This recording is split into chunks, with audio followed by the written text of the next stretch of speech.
Hello guys, welcome back to Jeet Solanki another blog. तो કેમ છો બધા મજામાં? तो चलिए शुरू करते हैं। ઓકે, તમે બધા મજા હશો।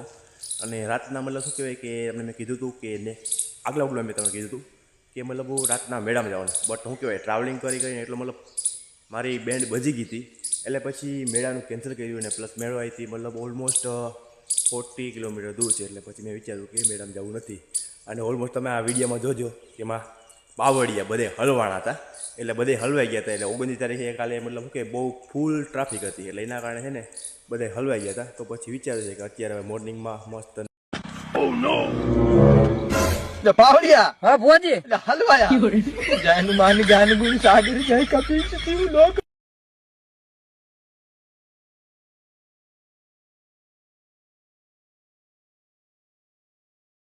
નાઈ ધોઈને ફ્રેશ થઈ નાસ્તો પાણી કરીને અત્યારે મતલબ માસીના ઘરે નીકળવાના છે। અને આપણે ત્યાંથી પછી આપણે રોંડકના મતલબ તડકો થોડોક મીડિયમ થઈ જાય ને પછી આપણે મેળામાં જશું। તો અત્યારે મતલબ ફૂલ મતલબ આઉટફિટ જોઈ લો, મતલબ કાલવારી જ આઉટફિટ છે, અને બીજી આઉટફિટ છે ને જાવડાણે પહેરી, ખોટો ખર્ચો ન કરે। રેડી? તો પછી અત્યારે ચેક કરો આપણું બ્લેક પેન્થર। હાલો ભાઈ નીચે ઉતરતો ભાઈ સર, મસ્ત કાબુ મારીને તૈયાર કરી દીધું છે। સાહેલભાઈ સીધ જવું છે મધુ મેળામાં કેમ? કઈ ખુશીમાં? ખાલી કેમ? अरे एक्साइटमेंट मतलब क्या? कहाँ बैठा हूँ, किससे बात कर रहा हूँ, क्या बात कर रहा हूँ, समझ में नहीं। कंट्रोल कंट्रोल उदय। બીજું કંઈ નહીં, ખાલી ખાલી નહીં, ખાલી સાહિલભાઈને આઉટફિટ ચેક કરો તો બેગી જીન્સ, નીચે સેન્ડલ પ્લસ ઉપર ચપ્પલ। ઓ ભાઈ સાહેબ, અને આપણે ખાલી એક ડાઉન શોલ્ડર મારેલું છે અને हम तो मर्द हैं। પ્લસ રુદ્રાક્ષની કંઠી। આવો નહીં મેડમ નીચે, તમને પછી અલગથી આમંત્રણ દેવું પડશે। સીધ જાઓ મેડમ। मैं कहाँ हूँ बहन? तेरी सासू माँ के घर में गजनी की औलाद। સીધ જવાનું છે। કઈ ખુશીમાં? કઈ ખુશીમાં? मैं तुझे जिंदा नहीं छोड़ूंगा, बाहर निकल साले। એટલે માધુપુર મજા આવે ને ફૂઈની ઘેરે કઈ ખુશીમાં? પણ મેળો તો પૂરો થઈ ગયો ને, આજે છે છેલ્લી 2 તારીખે। કોના ભેગા જવાના? પણ મારા ભેગા તો બીજા 2 જણા આવવાના છે, કૃષ્ણાબેન ને ધારાબેન। ના ના બાબા, આમાં ખાલી 2ની કેપેસિટી છે, તમે 4 જણા નહીં આવો કોઈ। આપણે વિચારશું કે આ બેને છે ને પહેલાં આપણે મૂકી આવશું અને પછી આ બેને મૂકી અને પછી બીજા બધાને લઈ જશું આપણે। અને આપણે નાઇટ પર રખડવાનું છે, દિવસમાં તડકો નથી ખાવો, નકાર આની જ્યાં આપણે કાળા કાળા થઈ જાવ। मुझे क्यों तोड़ा? તો હજી રૂપાળો છે। તો વધારે સમય વ્યસ્ત ન કરતા અમે નીકળી રસ્તા ઉપર અને તમને ઘેરના બધાના ગામડા દેખાડીશ। જય માતાજી। A few moments later. હવે આપણે શું કહેવાય કે બાઇકનું કોલ સ્ટાર્ટ કરી નાખીએ। હા હા વહી જાય બધે ચાપે હોય બધે। હા તો ત્યાં સુધી આપણે કોલ સ્ટાર્ટ કરી નાખીએ ગાડીનો।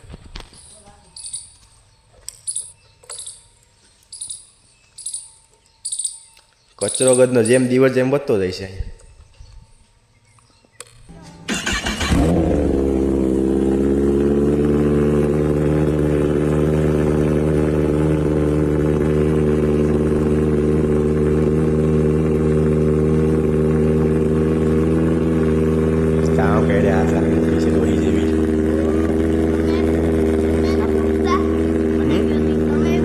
હાલો કોલ સ્ટાર્ટ થઈ ગયો।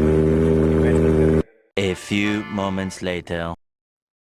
તો બાડી હું ગાડી ધીમે ધીમે ચલાવતા ફાસ્ટ ચલાવતા આપણે પહોંચી ગયા છે ગેડ વિસ્તારના મોટા દરિયે। રેડી?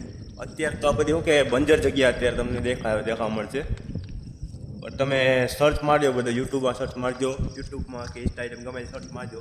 આ મતલબ ગેરનો દરિયો જ કહેવાય છે એક જાતનો, કારણ કે ચોમાસામાં છે ને બધું એમાં છે ને નીચો પાટ કહેવાય, એટલે આ આખો એરિયો છે ને બધું પાણીમાં છે ને આખે ખૂબ ભરાઈ હોય છે।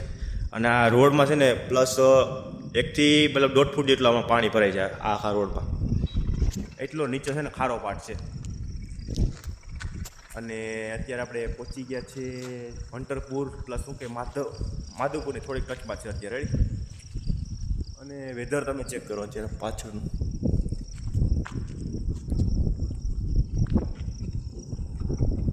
આને ઇગ્નોર કરો એ કાંઈ કામ હું કે સાહેબ મજા આવી ને કેમ બાકી આપણે ગાડીની ફૂલ પાવર કેમ હતી બાકી સુપર ટ્રોનિંગ હતી ને બાકી અને જાગુબેન તમારે બોલો કંઈક મોઢામાંથી બોલો એના બોર વેસા છે આ બંને મારે છે ને એક ટાસ્ક છે રેડી મેં મતલબ ગાડીમાં કંઈક વસ્તુ મેં લખેલું છે શું તો ગુજરાતીમાં લખેલું આપણે ઇંગ્લિશમાં લખેલું નથી રેડી આપણે એનું આપણે આઈક્યુ લેવલ ટેસ્ટ કરી નાખીએ અત્યારે તો પહેલાં છે ને આપણે જાગુનો વારો લઈએ આવો મેડમ આવો આવો આ શું લખ્યું છે હે શું લખ્યું છે રાજા હા ચૌદમાં હા સગદા હા સોહર कि इसका कारण नरेंद्र मोदी है આજ બનાય સાહેબ શું લખ્યું છે બોલ તો રાજા ચામુંડામાં રાજા ચામુંડામાં સદા સહાય હા રેડી 7 करोड़ રાજા ચાઉનમાં સદા સહાય એવું લખેલ છે અને અહીંયા આપણે શું લખેલું છે આગળ ખાલી સ્પેલિંગ બોલી જાવ નહીં બસ બીજું કંઈ આપણે જોતું નથી વધારે આ શું લખેલું છે એ મને ખાલી કહી દો નહીં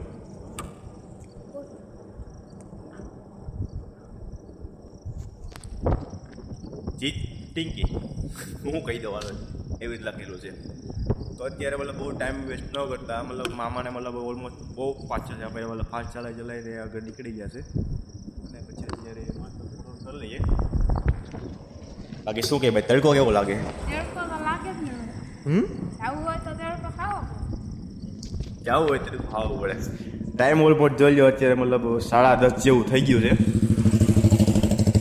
અને મેડમના વાળ વિખાઈ ગયા છે આખા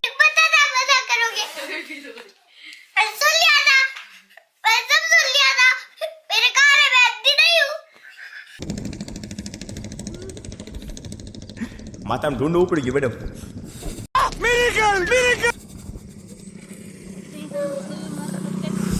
હે અને સેટીમાં સુઈ ગઈ હતી તો સેટીમાં માથું ભટક્યું हमारे यहाँ ऐसा ही होता है મેં ભટકાવ્યું હતું કે તારું ઓટોમેટિક ભટકાઈ ગયું તમે ભટકાવ્યું હતું अरे बाप रे ये तो धोती खोल रहा है કેવી રીતે મને તેડવા ગયા તો ભટકાણું